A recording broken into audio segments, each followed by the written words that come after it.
How to change Twitter or X language. Hi everyone, welcome to the channel. This is Rose and I'm here to guide you on how to change Twitter or X language. Watch the video till the end and without any further ado, let's dive right into the video.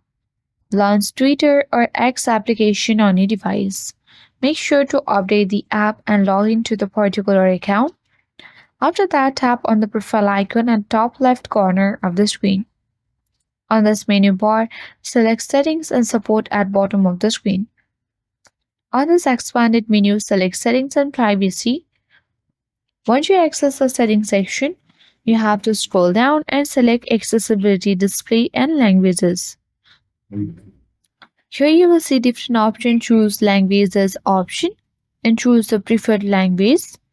Here you can select any language, and after that you can update and select your preferred language from here. Tap on Show More, and from here you can easily choose any language, and after that select the next button at bottom right corner of the screen.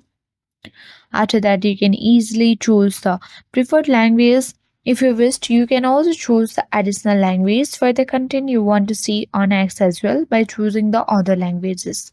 So that is how you can easily change the Twitter or X language. Hope this video helped you.